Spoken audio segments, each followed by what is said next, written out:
আমরা রাসায়নিক বিক্রিয়ার বিক্রিয়াক্রম টপিকটি শুরু করছি। কেমিক্যাল কাইনেটিক্সের দ্বিতীয় পার্টে শুরু করছি। একটা রাসায়নিক বিক্রিয়া এ বি মোল বি পদার্থ বিক্রিয়া করে সি মোল সি পদার্থ ডি মোল ডি পদার্থ তৈরি করলো। এটা তাত্ত্বিক সমীকরণ, থিওরিটিক্যাল একটা সমিত সমীকরণ। আমরা ইতিমধ্যেই জেনেছি পরীক্ষালব্ধ রাসায়নিক সমীকরণ থেকেই তার ফলাফলের ভিত্তিতে, পরীক্ষা ফলাফলের ভিত্তিতে গঠিত সমীকরণই হচ্ছে গতিসূত্র বা গতি সমীকরণ। সেটা ধরে নিলাম পরীক্ষালব্ধ গতি সমীকরণটা আর equal to k into a to the power a b to the power b. আর third bracket of a, third bracket of b, এগুলো তো জানো মোলার গাঢ়ত্ব। এ বিক্রিয়ক আর বি বিক্রিয়কের মোলার গাঢ়ত্ব তৃতীয় বন্ধনীর মধ্যে রাখা হয়েছে। আর এক্ষেত্রে আলফা আর বিটা এদের পরীক্ষালব্ধ ফলাফলের বিক্রিয়কগুলির যথাযথ মোল সংখ্যা বা হচ্ছে কণার সংখ্যা হিসাবে ধরা হয়। সেটা ইতিমধ্যে আলোচিত হয়ে আছে। তো এখানে বিক্রিয়ার ক্রম বা অর্ডার বিষয়টি আলোচনা করছি আমরা। এখানে যে গতি সমীকরণ হার সূত্র, তাতে বিক্রিয়ক যে উপস্থিত রয়েছে এ আর বি, এদের গাঢ়ত্বের ঘাতগুলো বা পাওয়ারগুলো কি কি রয়েছে। এখানে দেখছি আলফা রয়েছে এ পদার্থে আর বি পদার্থের গাঢ়ত্বের ঘাত রয়েছে বিটা। কাজে এক্ষেত্রে এখানে এ বিক্রিয়ক এর সাপেক্ষে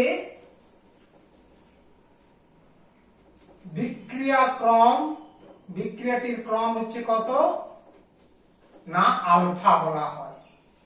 তেমনি বি বিক্রিয়কের সাপেক্ষে বিক্রিয়াটির ক্রম হবে বিটা। আর বিক্রিয়াটির সামগ্রিক ক্রম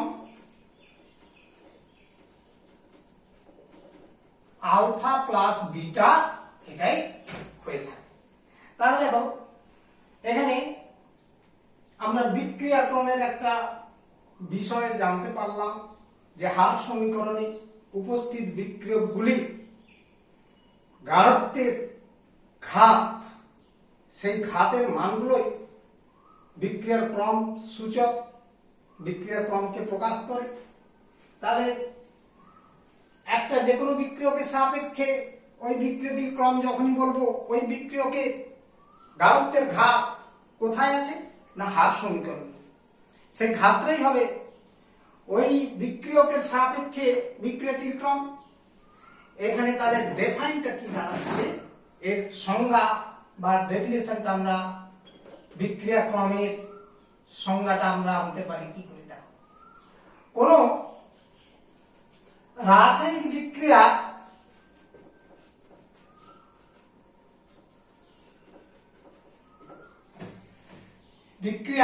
পরীক্ষালব্ধ গতি সমীকরণে বা হার সমীকরণে উপস্থিত বিক্রিয়ক সমূহে গাঢ়ত্বের ঘাতগুলির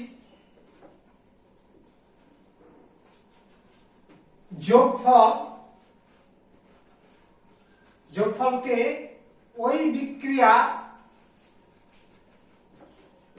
বিক্রিয়াক্রম বলে, সামগ্রিক ক্রম যেটাকে বলে বিক্রিয়াক্রম বা বিক্রিয়ার সামগ্রিক ক্রম বলা হয়।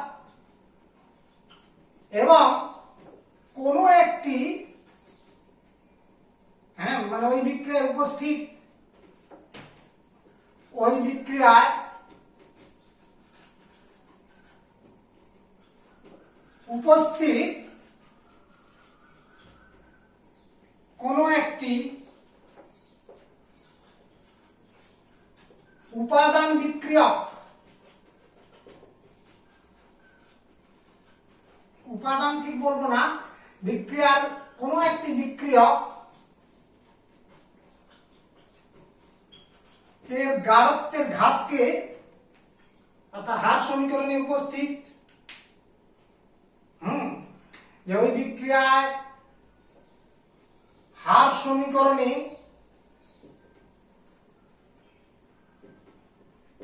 উপস্থিত কোন একটি বিক্রিয়কের গাঢ়ত্বের ঘাতকে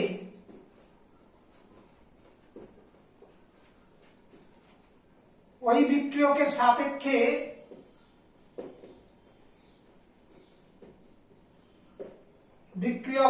সাপেক্ষে বিক্রিয়াক্রম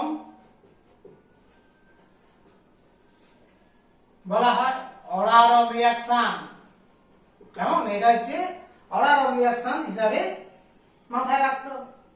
তাহলে এরপর একটা এক্সাম্পল যেমন দিচ্ছি, দেখো যে নাইট্রিক অক্সাইডকে বায়ুতে পোড়ালে নাইট্রোজেন ডাইঅক্সাইড উৎপন্ন হয়। একটা বাস্তব রাসায়নিক বিক্রিয়া এক্সাম্পল দিচ্ছি। নাইট্রিক অক্সাইড গ্যাস, একে অক্সিজেনে পোড়ালে তৈরি হয় নাইট্রোজেন ডাইঅক্সাইড, বাদামি বর্ণের ঝাঁঝালো গন্ধযুক্ত নাইট্রোজেন ডাইঅক্সাইড গ্যাসটি তৈরি হয়। এটা ব্যালেন্স করার জন্য টুয়াইস NO কেমন? ঠিক আছে।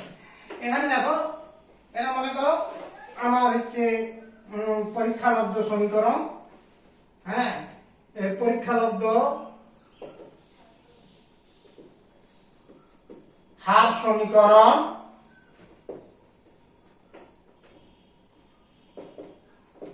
R is equal to আটটা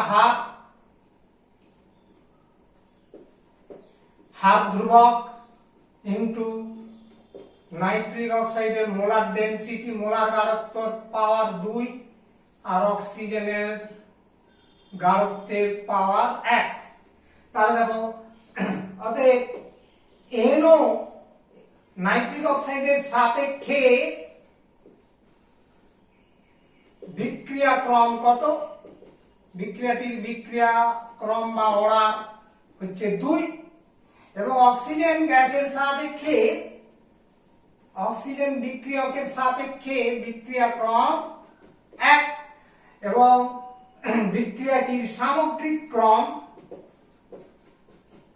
বিক্রিয়াটির সামগ্রিক ক্রম 2 + 1 = 3। তাহলে এই হলো অর্ডার অফ এ রিঅ্যাকশন সম্পর্কীয় কিছু প্রাথমিক ধারণা। হ্যাঁ, আমরা পেলাম।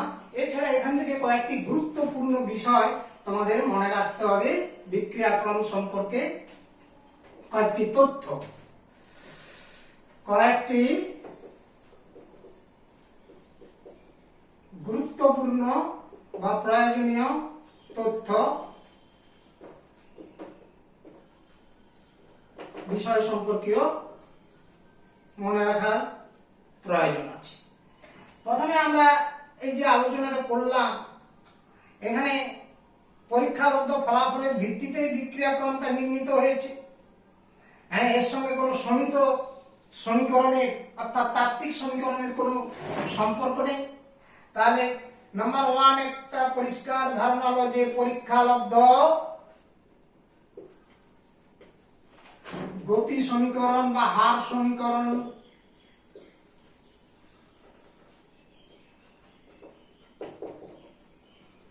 দ্বারাই বিক্রিয়াক্রম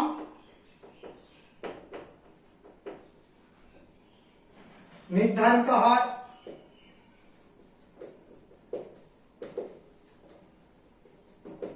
এর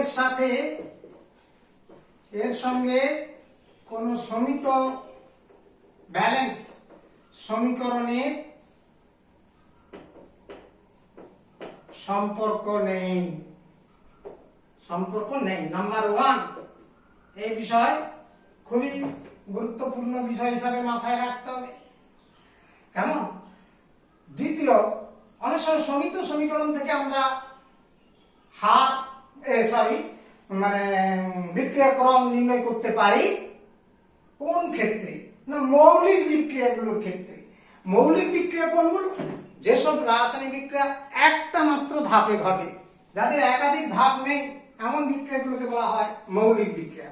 তাহলে কেবলমাত্র মৌলিক বিক্রিয়ার ক্ষেত্রে কেবল এই সমিত সমীকরণের সঙ্গে সম্পর্ক কোন ক্ষেত্রে হবে? কেবলমাত্র মৌলিক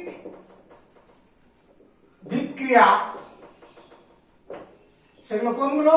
এক ধাপ সম্পন্ন বিক্রিয়া, এক ধাপ সম্পন্ন রাসায়নিক বিক্রিয়া ক্ষেত্রে ব্যালেন্স সমীকরণ, সমিত সমীকরণ থেকে বিক্রিয়াক্রম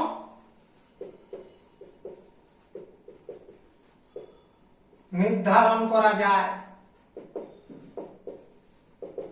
কেমন? এমন রাসায়নিক বিক্রিয়াকে বেছে নিতে হবে যেটা হচ্ছে বাস্তব এক্সাম্পলের সঙ্গে সম্পর্ক আসবে এমন উদাহরণ। কিছুক্ষণ আগে যে উদাহরণটা দিয়েছিলাম এটা একটা মৌলিক বিক্রিয়া, যেমন নাইট্রিক অক্সাইড অক্সিজেনে দহন করলে নাইট্রোজেন ডাইঅক্সাইড গ্যাস তৈরি হয়। এক্ষেত্রে হার ইজিক্যাল টু, এটা হার বা গতি, পরীক্ষালব্ধ সমীকরণটা ছিল, কারণ এটা একটা মৌলিক বিক্রিয়া, এটা একটা মৌলিক বিক্রিয়া মানে এক ধাপে ঘটে। সেই জন্য এর ক্ষেত্রে এই ব্যালেন্স সমীকরণ থেকেই আমরা হার সমীকরণটা নির্ণয় করছি। অতএব বিক্রিয়াটির ক্রম কত? না, বিক্রিয়াটির ক্রম 2 + 1 = 3। এক্ষেত্রে সামগ্রিক ক্রম, বিক্রিয়ার ক্রম, আর এই নাইট্রিক অক্সাইডের সাপেক্ষে তো বিক্রিয়া ক্রম হবে 2 আর অক্সিজেনের সাপেক্ষে বিক্রিয়া ক্রম হবে 1। এটা পরিষ্কার, আইডিয়ার মধ্যে রাখবে। নাম্বার 3 নম্বর তথ্য, যে বিক্রিয়া ক্রমের মান পূর্ণ সংখ্যা তো আছে, যে কোনো রাসায়নিক বিক্রিয়া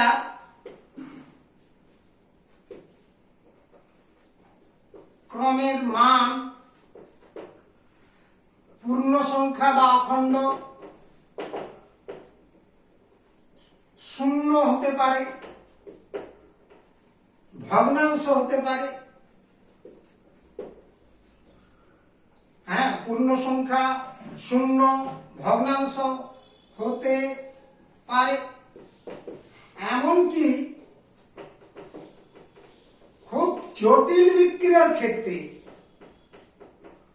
শুধু জটিল বিক্রিয়া না, অত্যধিক জটিল রাসায়নিক বিক্রিয়া ক্ষেত্রে ঋণাত্মকও হতে পারে। এই বিক্রিয়াক্রম ডিটেল স্টাডির সময় আমরা এগুলো উদাহরণ দেব। এই ঋণাত্মক মান হয় কখন? কখন ঋণাত্মক হতে পারে? না, যেখানে হার সমীকরণে বিক্রিয়াজাত পদার্থের গাঢ়ত্ব সূচিত হয়ে থাকে, তার মানে হরে, হার সমীকরণের হরে বিক্রিয়াজাতের গাঢ়ত্ব রাশিটাও উপস্থিত থাকে, সেই ক্ষেত্রে নেগেটিভ হতে পারে। এটা একটা বিষয় হিসাবে মাথায় রাখার চেষ্টা করবে। নাম্বার 4 দেখো, 4 নম্বর পয়েন্টে আমরা যেটা বলছি, কোন বিক্রিয়ক সমূহের গাঢ়ত্বের পরিবর্তন যেমন হবে তার বিক্রিয়া হারের পরিবর্তনটাও তেমনি হবে। যেমন বলছি, কোন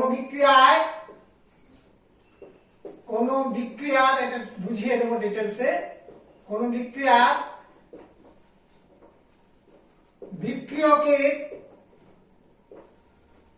গাঢ়ত্বের সঙ্গে গাঢ়ত্বের পরিবর্তন, বিক্রিয়কের গাঢ়ত্বের পরিবর্তনের সঙ্গে বিক্রিয়া হারের পরিবর্তন কেমন হয়? বিক্রিয়া হারের পরিবর্তন কেমন হয় সেটা বিক্রিয়ক সমূহের সাপেক্ষে বিক্রিয়া ক্রম দ্বারাই নির্ধারিত হয়।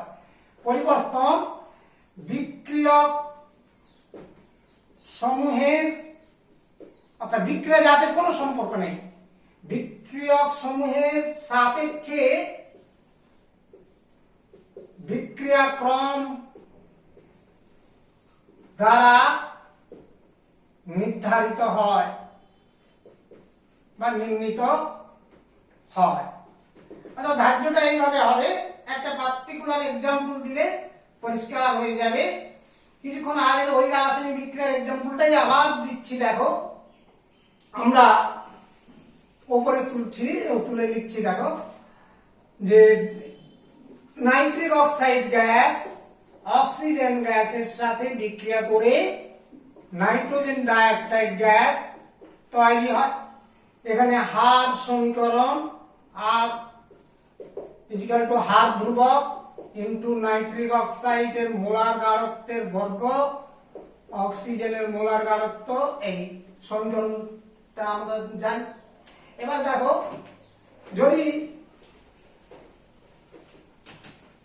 যদি NO বিক্রিয়কের গাঢ়ত্ব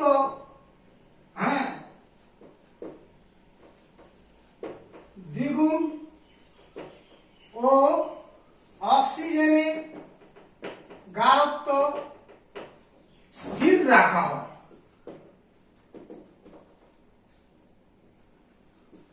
কি বললাম পরিষ্কার বোঝার চেষ্টা করবে। নাইট্রিক অক্সাইডের প্রাথমিক গাঢ়ত্ব মনে করো x ছিল, অক্সিজেনের প্রাথমিক গাঢ়ত্ব মনে করো y ছিল, অর্থাৎ R = K × x² × y। এই সমীকরণটা হলো কেমন।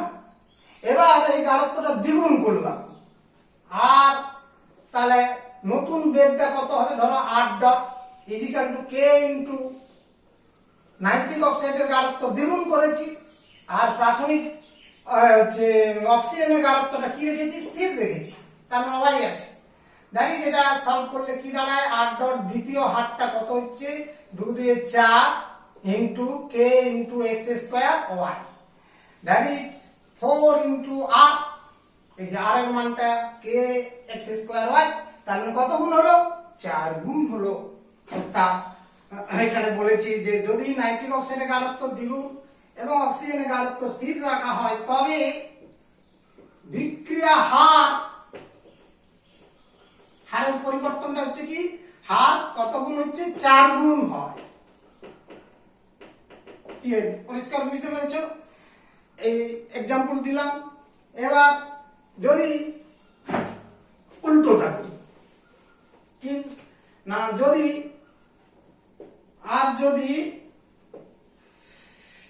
NO নাইট্রিক অক্সাইডের গাঢ়ত্ব স্থির, প্রাথমিক গাঢ়ত্ব যা ছিল x ছিল x রেখে দিলাম, স্থির রেখে অক্সিজেনের গাঢ়ত্ব দ্বিগুণ করা, দেখো অক্সিজেনের গাঢ়ত্ব ডাবল করে দিলাম, দ্বিগুণ করা হয়, তবে বিক্রিয়া হার প্রথমের দ্বিগুণ হয়ে যাবে। বিক্রিয়া হার দ্বিগুণ হয় মানে বেড়ে গিয়ে ডবল হয়ে যাবে। এক্সাম্পল এক্ষুনি দেখিয়েছিলাম যে K × এটা ছিল x², ওটা y। এখন দ্বিতীয় ক্ষেত্রে বেগটা R ডট হলে K × x টা তো স্থির, y টা কি করেছি, টুয়াইস y, অর্থাৎ দ্বিগুণ।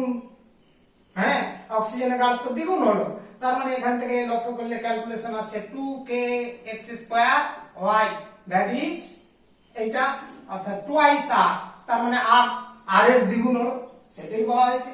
তাহলে এখানে লক্ষ্য করলে যে বিক্রিয়কের গাঢ়ত্বের পরিবর্তনের সাথে বিক্রিয়া হারটা পরিবর্তিত হচ্ছে কিভাবে, না বিক্রিয়া ক্রমের এই সমীকরণ, দ্যাট ইজ বিক্রিয়কের গাঢ়ত্বের সাপেক্ষে যে সমীকরণটা রয়েছে, সেই বিক্রিয়া হারে তথা ক্রমে সমীকরণ দ্বারাই নির্ধারিত হচ্ছে। এখানে আমরা পরিষ্কার বুঝতে পারলাম। আবার দেখো, আবার যদি নাইট্রিক অক্সাইড ও অক্সিজেন উভয়েরই প্রত্যেকের গাঢ়ত্বকে দ্বিগুণ করা হয়, গাঢ়ত্ব দ্বিগুণ করা হয়, তবে বিক্রিয়াটির হার কত হবে? 8 গুণ হয়ে যাবে। বিক্রিয়ার হার 8 গুণ 8 গুণ হয়ে যাবে। ক্যালকুলেশন করলে একই ভাবে দেখা যাবে, হ্যাঁ, যে r x² y কিছুক্ষণ আগে দেখিয়েছিলাম। এখন 8 ডট দ্বিতীয় বেগ হয়ে যাবে k ইনটু, এটা ডবল করলে তাহলে 2 দিয়ে 4 x², এটা twice y, that is equal to 8 k x² y, that is 8 into r, তার মানে 8 গুণ হয়ে গেল বিক্রিয়া ক্রম, বিক্রিয়ার হার প্রাথমিক হারের 8 গুণ হয়ে গেল। এই হচ্ছে বিষয় সম্পর্কে মাথায় রাখতে হবে। অনেক বিক্রিয়া আছে, নাম্বার 5 নম্বর তথ্য, অনেক বিক্রিয়া আছে যাদের সামগ্রিক ক্রম অর্থহীন। হ্যাঁ, এমন কিছু বিক্রিয়া রয়েছে,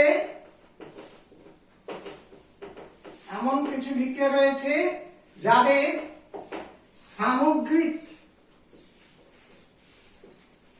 ক্রম নেই, অর্থাৎ তাদের সামগ্রিক ক্রমের মান নির্ণয় করা সম্ভব হয়নি। এমন ধরনের একটি উদাহরণ দিচ্ছি, হাইড্রোজেন ব্রোমাইড তৈরির যে বিক্রিয়াটি, হাইড্রোজেন গ্যাস ব্রোমিন গ্যাসীয় অবস্থায়, হ্যাঁ, Br2 বিক্রিয়া করে টুয়াইস HBr, এটা গ্যাসীয় অবস্থায় রাসায়নিক বিক্রিয়াটি ঘটানো হয়েছে।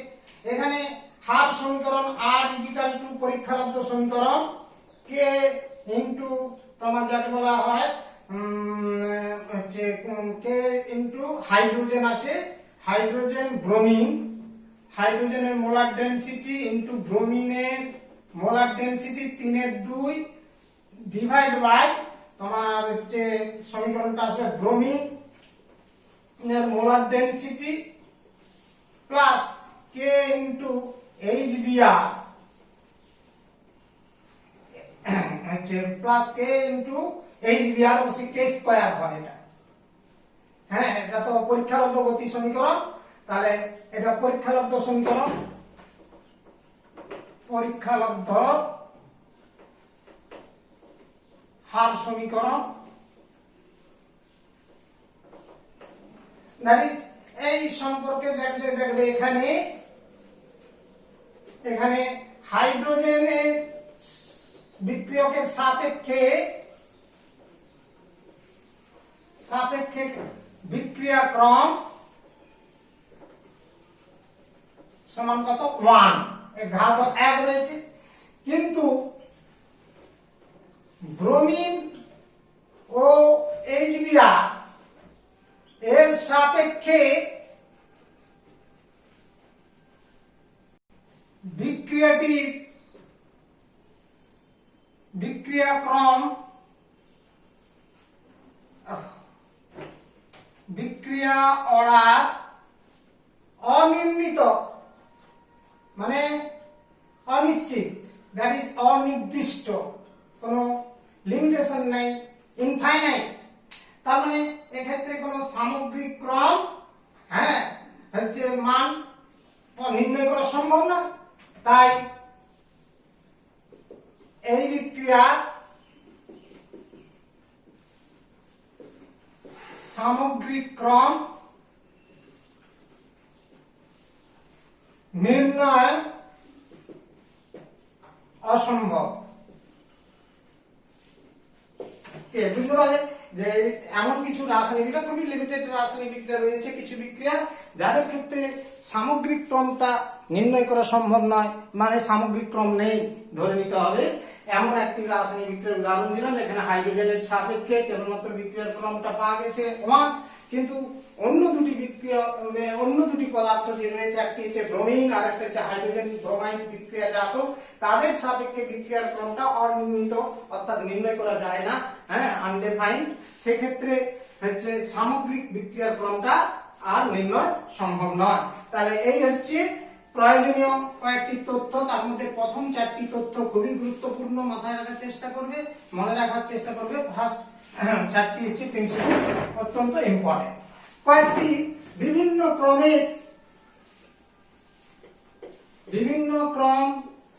ক্রমিক বিক্রিয়ার উদাহরণ, অর্থাৎ বিক্রিয়কের গাঢ়ত্বের ঘাতগুলো যখন শূন্য হবে বিক্রিয়া শূন্য ক্রমিক বিক্রিয়া, যখন এক হবে এক ক্রমিক বিক্রিয়া বা প্রথম ক্রমিক বিক্রিয়া, বিক্রিয়ক সমূহের গাঢ়ত্বের ঘাত যদি 2 হয় তাহলে দ্বিতীয় ক্রমিক, 3 হলে তৃতীয় ক্রমিক, ভগ্নাংশ হলে ভগ্নাংশ ক্রমিক। এইরকমই আমরা কয়েকটি বিক্রিয়ার ক্ষেত্রে আলোচনার মধ্যে জাস্ট এক্সাম্পল হিসাবে মাথায় রাখার চেষ্টা করবে। যেমন শূন্য ক্রমিক বিক্রিয়া, শূন্য ক্রম রাসায়নিক বিক্রিয়া হচ্ছে একটি উদাহরণ। যেমন ধরো নাইট্রাস অক্সাইডকে প্লাটিনামে অনুঘটকের উপস্থিতিতে উচ্চ চাপে বিভাজিত করলে নাইট্রোজেন গ্যাস আর অক্সিজেন গ্যাস তৈরি হয়, যে লাফিং গ্যাস। নাইট্রাস অক্সাইড গ্যাসকে প্লাটিনাম অনুঘটকের উপস্থিতিতে উচ্চ চাপে বিভাজিত করলে নাইট্রোজেন গ্যাস এবং অক্সিজেন গ্যাস, এখানে নাইট্রোজেন গ্যাস এবং অক্সিজেন গ্যাস তৈরি হয়। এটা হচ্ছে ব্যালেন্স করলে 2। আচ্ছা, এখানে হার সমীকরণ, পরীক্ষার হার সমীকরণ K ইনটু নাইট্রাস অক্সাইডের মোলার ডেনসিটি, মোলার গাঢ়ত্ব, পাওয়ারটা কিন্তু 0 আছে, তাহলে বিক্রিয়া ক্রম কত? 0, অর্থাৎ শূন্য ক্রমিক বিক্রিয়ার একটি উদাহরণ হলো প্রথম ক্রমিক বিক্রিয়ার উদাহরণ। সেকেন্ডলি, প্রথম ক্রমিক বা প্রথম ক্রমের বিক্রিয়া একটা উদাহরণ যেমন দিচ্ছি, ধরো সালফিউরিল ক্লোরাইড SO2Cl2 গ্যাসীয় অবস্থায়, এটা যদি বিভাজন করি অর্থাৎ বিয়োজন বিক্রিয়া করলে সালফার ডাইঅক্সাইড গ্যাস এবং ক্লোরিন গ্যাস উৎপন্ন হয় বিভাজিত হয়ে। এক্ষেত্রে বিক্রিয়ার ক্রম 1, অর্থাৎ হার সমীকরণটি হবে সালফিউরিল ক্লোরাইডের মোলার ডেনসিটির ঘাত 1 আছে, তাহলে বিক্রিয়ার ক্রম কত? 1। বিক্রিয়া প্রথম ক্রমিক বিক্রিয়া, এটা একটা এক্সাম্পল হিসাবে ধরে নিতে পারো। দ্বিতীয় ক্রমিক রাসায়নিক বিক্রিয়ার উদাহরণ দিচ্ছি আমরা।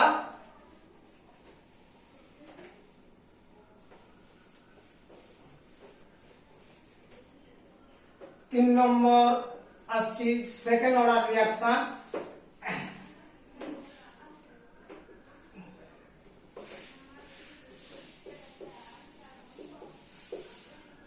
দ্বিতীয় ক্রমের বিক্রিয়া, দ্বিতীয় ক্রমিক বিক্রিয়া এক্সাম্পল হচ্ছে যেমন ধরো নাইট্রোজেন ডাইঅক্সাইড মাধ্যমে কার্বন মনোক্সাইডকে উত্তপ্ত করলে নাইট্রোজেন ডাইঅক্সাইড গ্যাস আর কার্বন মনোক্সাইডের মধ্যে যদি আমরা বিক্রিয়া করি, উল্টোটা হবে, অর্থাৎ নাইট্রিক অক্সাইড এটা বিজারিত হয়ে নাইট্রোজেন ডাইঅক্সাইড বিজারিত হয়ে নাইট্রিক অক্সাইড গ্যাস আর কার্বন মনোক্সাইড জারিত হয়ে কার্বন ডাইঅক্সাইড গ্যাস তৈরি হয়। এক্ষেত্রে বিক্রিয়ার ক্রমটা হচ্ছে 2 হবে, কারণ হার সমীকরণটি R = হার ধ্রুবক ইনটু নাইট্রোজেন ডাইঅক্সাইডের গাঢ়ত্ব ইনটু কার্বন মনোক্সাইডের গাঢ়ত্ব। এটা অর্থাৎ ক্রম সমান অর্ডার অফ রিঅ্যাকশন, তথা বিক্রিয়া ক্রম = নাইট্রিক অক্সাইডের গাঢ়ত্বের ঘাত 1 আছে, কার্বন অক্সাইডের গাঢ়ত্বের ঘাত 1 আছে, তার মানে টোটাল হলো 2, অর্থাৎ দ্বিতীয় ক্রমিক বিক্রিয়া উদাহরণ হলো। তৃতীয় ক্রমিক বিক্রিয়ার একটি উদাহরণ দিচ্ছি। তৃতীয় ক্রমিক বিক্রিয়া একটি এক্সাম্পল দিচ্ছি, যেমন ধরো তোমার নাইট্রিক অক্সাইডকে হাইড্রোজেন দ্বারা বিজারিত করলে, অর্থাৎ NO গ্যাসকে হাইড্রোজেন গ্যাসে বিজারিত করলে তোমার তৈরি হয় নাইট্রোজেন গ্যাস এবং জলীয় বাষ্প N2 গ্যাস এবং জলীয় বাষ্প। এটা তৈরি হয় নাইট্রোজেন, এখানে হচ্ছে নাইট্রিক অক্সাইড ও ব্যালেন্স করার দরকার আছে, এটাকে ধরো 2 দিয়ে গুণ করলে তাহলে 2টো অক্সিজেন হলো আর হচ্ছে নাইট্রোজেন ব্যালেন্স এসে গেল, লক্ষ্য করো। তাহলে দেখো তৃতীয় ক্রমিক বিক্রিয়া হচ্ছে ওকে, ঠিক আছে। তাহলে আমরা এই যে রাসায়নিক বিক্রিয়া, এখানে বিক্রিয়ার ক্রম হার সমীকরণ আসছে তোমার হচ্ছে নাইট্রিক অক্সাইড ও হার ধ্রুবক ইনটু নাইট্রিক অক্সাইডের গাঢ়ত্বের পাওয়ার 2 আর হাইড্রোজেনের পাওয়ার 4, অতএব বিক্রিয়া ক্রম 2 + 1 = 3। এটা হচ্ছে তৃতীয় ক্রমিক বিক্রিয়া। এরপর ভগ্নাংশ ক্রমিক বিক্রিয়া। নেক্সট হচ্ছে 5 নম্বর एग्जांपल দিচ্ছি। ভগ্নাংশ ক্রমিক একটি রাসায়নিক বিক্রিয়ার উদাহরণ হিসেবে করে রাখবে। অনেক উদাহরণ পাবে বইগুলো ঘাঁটলে, পাঠ্য বই। হ্যাঁ, তোমরা একাধিক উদাহরণ হিসেবে করে রাখতে পারো অথবা একটা করে एग्जांपल তৈরি করে রাখবে। যেমন ফসজিন গ্যাস তৈরির বিক্রিয়া, সূর্যালোকের উপস্থিতিতে কার্বন মনোক্সাইড এবং ক্লোরিনের রাসায়নিক বিক্রিয়া। যদি আমরা সূর্যালোকের উপস্থিতিতে ইউভি লাইট এর উপস্থিতিতে বিক্রিয়া ঘটায় কার্বনিল ক্লোরাইড বা ফসজিন গ্যাস তৈরি হয়। এই রাসায়নিক বিক্রিয়াটির ক্রম তোমার হচ্ছে কি করে আসবে না হার সমীকরণ থেকে আসবে। যে এর হচ্ছে পরীক্ষালব্ধ গতি সমীকরণ, এইটা equal to CO plus chlorine হচ্ছে 3-2 মোলার গাঢ়ত্বের ঘাতটা 3-2। হ্যাঁ, হচ্ছে এখানে হচ্ছে ভগ্নাংশ ক্রমিক সমীকরণটি এইরকম এলো। তাহলে এর হচ্ছে ক্রমটা কত হবে? অতএব বিক্রিয়ার ক্রম ঘাত হচ্ছে 1 আর এটা হচ্ছে 3-2 সমান 2, 3, 5-2। অর্থাৎ এটা একটা ভগ্নাংশ ক্রমিক বিক্রিয়া एग्जांपल হিসাবে মাথায় রাখবে। এরপর দেখো আমরা আলোচনার বিষয়ে আসছি মৌলিক আর জটিল বিক্রিয়া। এই মৌলিক বিক্রিয়া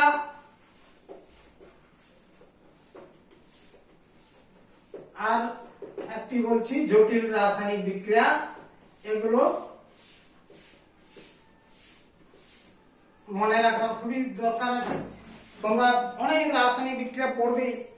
কোন রাসায়নিক বিক্রিয়া সিঙ্গেল স্টেপে হয় অর্থাৎ একটি ধাপে হয়, আর কোন রাসায়নিক বিক্রিয়া ধাপ একাধিক আছে। স্লো স্টেপ এবং হচ্ছে ফাস্ট স্টেপ, অর্থাৎ দ্রুত গতিতে কিছু কিছু ধাপ আছে আর ধীর গতির ধাপ আছে। এই ধীর গতির ধাপটাই গতি নির্ধারণ করা হয়, হার সমীকরণটি প্রতিষ্ঠা হয় ওই রাসায়নিক বিক্রিয়ার সবচেয়ে স্লো স্টেপটাকে।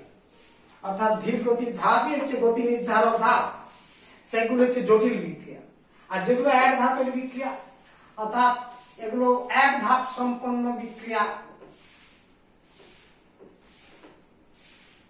এক ধাপ সম্পন্ন বিক্রিয়াই হচ্ছে মৌলিক বিক্রিয়া। তার মানে যেসব রাসায়নিক বিক্রিয়া কেবলমাত্র একটা ধাপে সম্পন্ন হয় তাদেরকেই বলা হচ্ছে তোমার হচ্ছে মৌলিক বিক্রিয়া।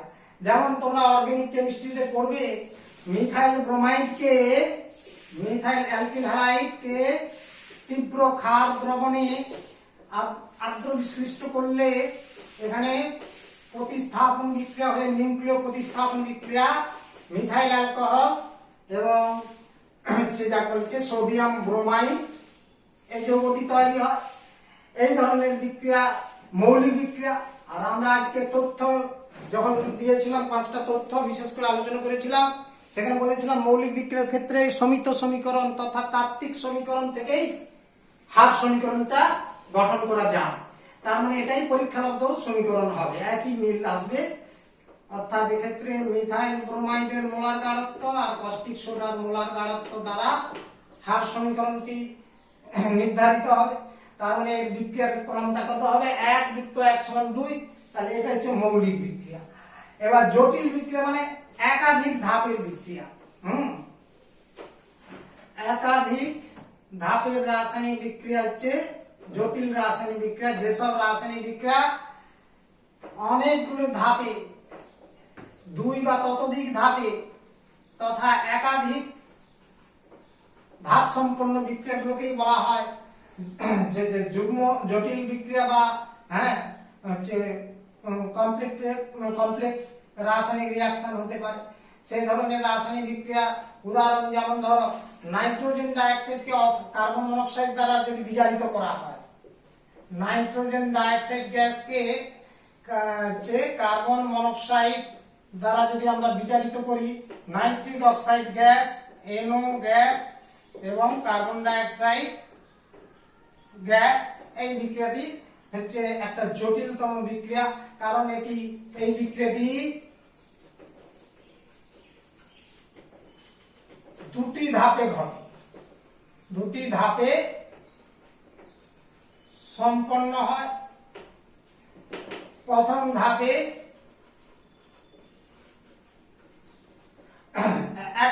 ফার্স্ট স্টেপে কি হয় না, নাইট্রোজেন ডাইঅক্সাইড আর নাইট্রোজেন ডাইঅক্সাইড নিজে বিক্রিয়া করে NO2 গ্যাস আর NO2 গ্যাস এটা নিজে নিজে বিক্রিয়া করে NO3 gas plus NO gas.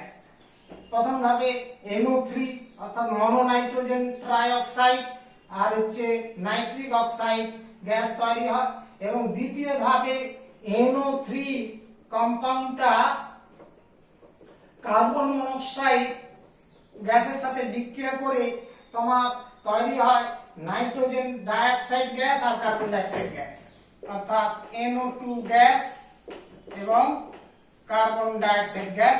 এটা হচ্ছে দ্বিতীয় ধাপের বিক্রিয়া, সেকেন্ড স্টেপ, অর্থাৎ দ্বিতীয় ধাপে রাসায়নিক বিক্রিয়া এটা ঘটে। তার মানে এটা একটা জটিল রাসায়নিক বিক্রিয়া ক্ষেত্রে হিসাবে ধরে নিতে পারি। এরপর দেখো আমরা বিক্রিয়ার আণবিকতা তথা মলিকুলারিটি নিয়ে আলোচনা করছি।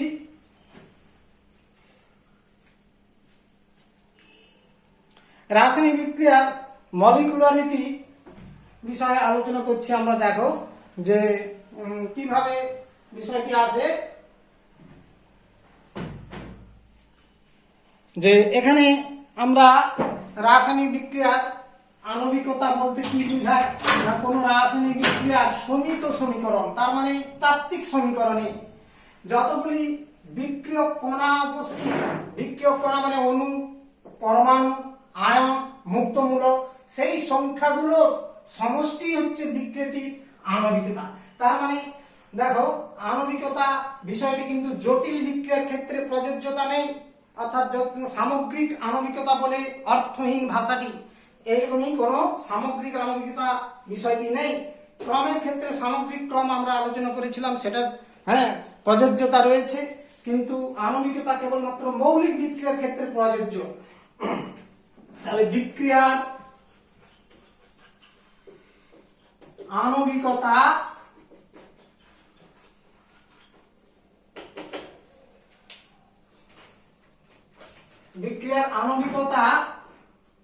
বিষয়টি আমরা আনছি। দেখো তাহলে মৌলিক বিক্রিয়ায় সংগঠিত হওয়ার জন্য সর্বনিম্ন যতগুলো বিক্রিয়ক অণু, পরমাণু, মুক্তমূলক বা আয়নের প্রয়োজন হয়, তাহলে কোন মৌলিক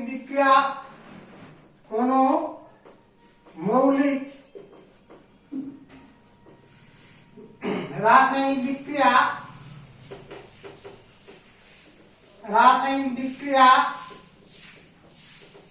ঘটানোর জন্য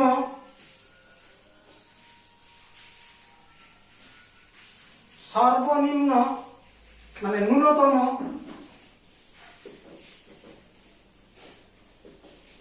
যতগুলি বিক্রিয়ক কণা তথা অণু, পরমাণু, ফ্রি রেডিক্যাল মানে মুক্তমূলক কিংবা আয়ন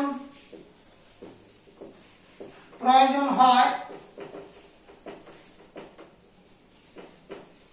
হয় সেই সংখ্যাটাই টোটাল, সেই নাম্বারটাই, সেই সংখ্যাকেই ওই বিক্রিয়া আণবিকতা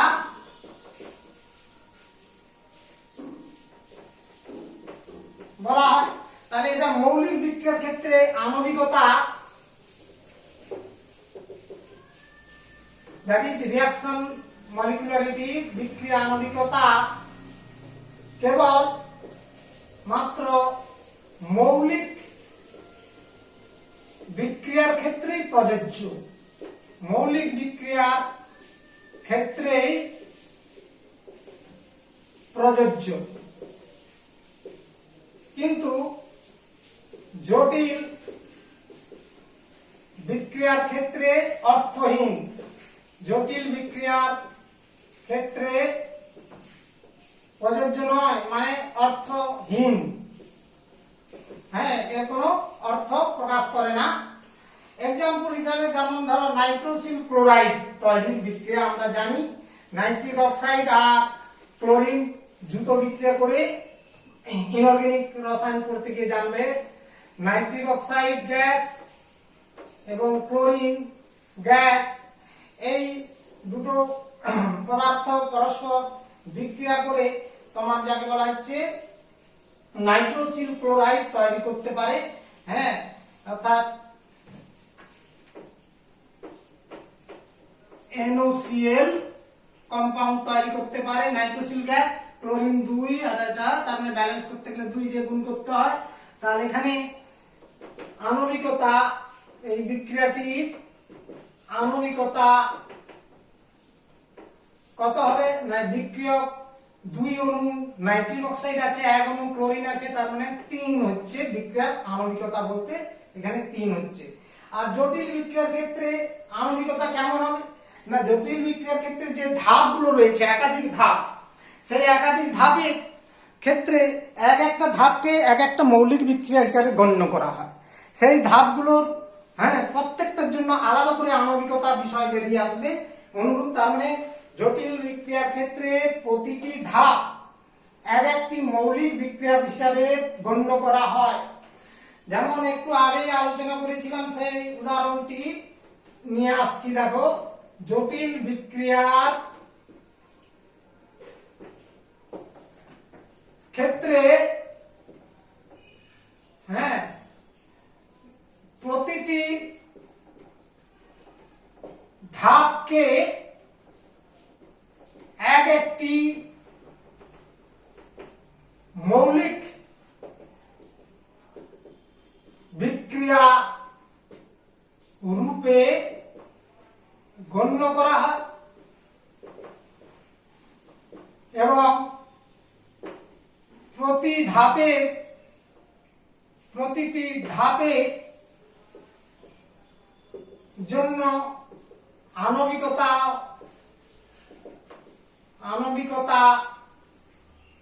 নির্ণয় করা হয়, কিন্তু এই জটিল বিক্রিয়ার সামগ্রিক আণবিকতা বলে অর্থ নেই। এই বিক্রিয়ার সামগ্রিক আণবিকতা বিষয়টি বা রাশিটি অর্থহীন, অর্থ নেই, তার মানে ওটা প্রকাশ করা যায় না। কেমন, আমরা একটা এক্সাম্পল উদাহরণ দিচ্ছি, যে উদাহরণে হিসাবে ধরো জটিল বিক্রিয়ার ক্ষেত্রে নাইট্রোজেন ডাইঅক্সাইড আর carbon monoxide gas, nitrogen dioxide gas আর কার্বন মনোক্সাইড গ্যাস বিক্রিয়া করে কি কি তৈরি হবে, নাইট্রিক অক্সাইড গ্যাস এবং কার্বন ডাইঅক্সাইড গ্যাস। এই জটিল বিক্রিয়াটি দুটি ধাপে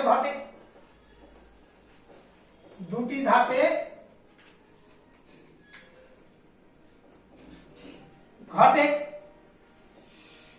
এবার আমি উপরে আলাদা করে লিখছি। প্রথম ধাপটি নাইট্রোজেন ডাইঅক্সাইড নিজেদের মধ্যে রাসায়নিক বিক্রিয়া করে মনো নাইট্রোজেন ট্রাইঅক্সাইড এবং নাইট্রিক অক্সাইড গ্যাস তৈরি করে। এখানে আণবিকতা কত, এই বিক্রিয়ার আণবিকতা, এই মৌলিক ধাপটির আণবিকতা সমান 1 + 1 = 2। কেমন, এখানে বিক্রিয়ার আণবিকতা, এই বিষয়টা আসলো। নেক্সট দ্বিতীয় ধাপের বিক্রিয়াটি, সেকেন্ড স্টেপ,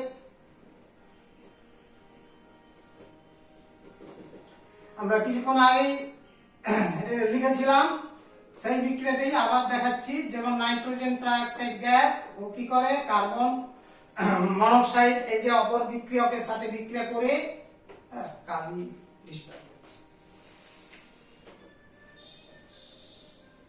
বিক্রিয়া করে কার্বন অক্সাইড এবং মনোনাইট্রোজেন ট্রাইঅক্সাইড বিক্রিয়া করে নাইট্রোজেন ডাইঅক্সাইড NO2 গ্যাস এবং carbon dioxide gas CO2 gas তৈরি হয়। এখানে বিক্রিয়া আণবিকতা কত হবে? 2। বিক্রিয়া আণবিকতা 1 যুক্ত 1 সমান 2। তার মানে এই হচ্ছে জটিল বিক্রিয়ার ক্ষেত্রে আণবিকতা নির্ণয়টি এইভাবে আসে। তাহলে এই হলো আমার হচ্ছে বিক্রিয়া ক্রমের পর বিক্রিয়া আণবিকতা আর মৌলিক জটিল বিক্রিয়া বিষয়টি আলোচনা করলাম। নেক্সট দেখো, আমরা এই যে বিক্রিয়া ক্রম আর আণবিকতা বিষয়টি পড়লাম, এর সম্পর্কে কি ধারণা করলাম? বিক্রিয়া ক্রম আর একটা হচ্ছে আণবিকতা তথা বিক্রিয়া আণবিকতা, এই যে বিষয়টা পড়লাম, এই জায়গা থেকে আমরা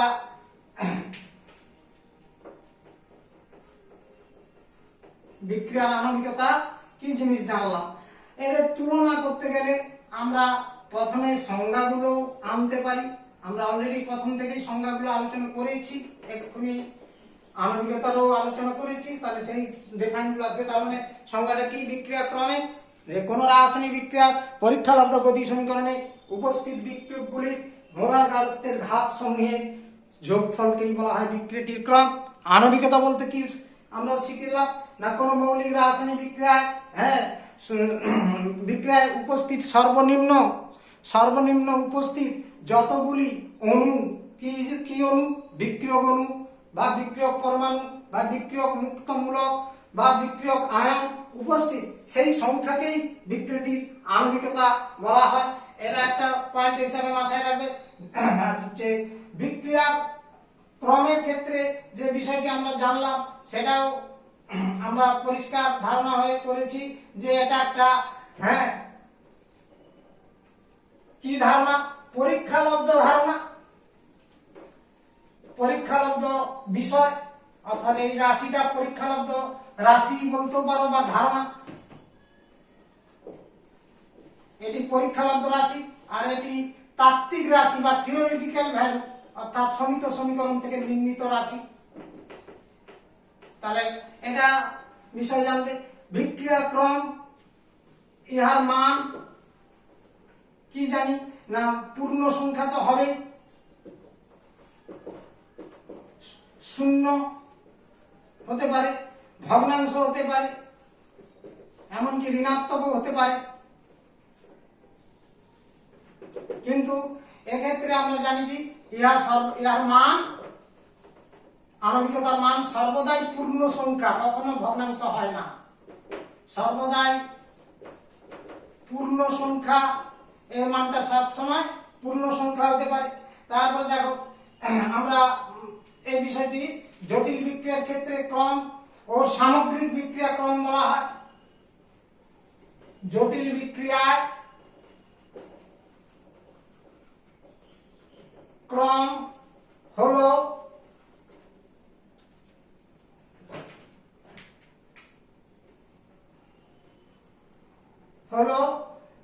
সামগ্রিক বিক্রিয়া,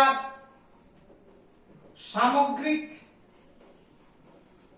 ক্রম মানে সব ধাপ বিক্রিয়াগুলোর ক্রমকে এক জায়গায় যোগ করলে যা দাঁড়ায় সামগ্রিক ক্রম হিসাবে বিবেচ্য হয় বা ধরা হয়। এখানে বিবেচ্য না বলে সামগ্রিক ক্রম রূপে প্রকাশ করা হয়।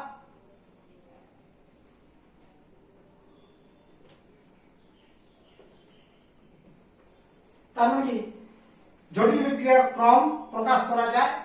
আর এর ক্ষেত্রে আমরা বলছি জটিল বিক্রিয়ার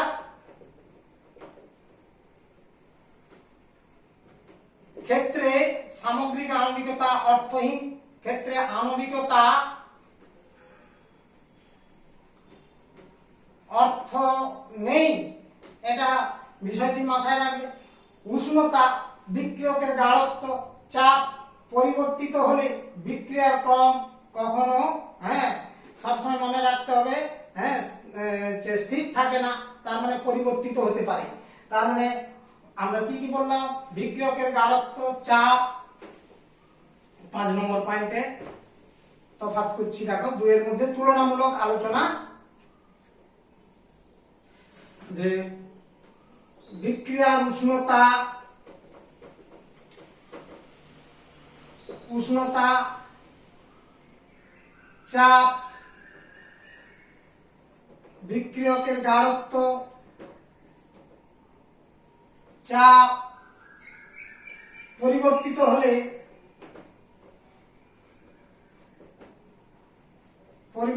হলে বিক্রিয়ার ক্রম পরিবর্তিত হয়।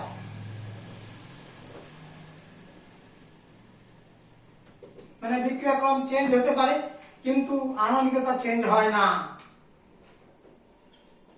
তার মানে উষ্ণতা, গাঢ়ত্ব বা চাপ এর পরিবর্তনে বিক্রিয়ার আণবিকতা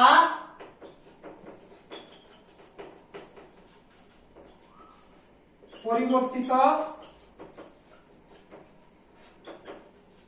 হয় না। এই বিষয়গুলি আমরা আরো ডিটেলসে আলোচনা করলাম, আগেও করেছি, আবার একবার করলাম। তাহলে এই হলো রাসায়নিক বিক্রিয়ার আণবিকতা এবং ক্রমের মধ্যে তুলনা।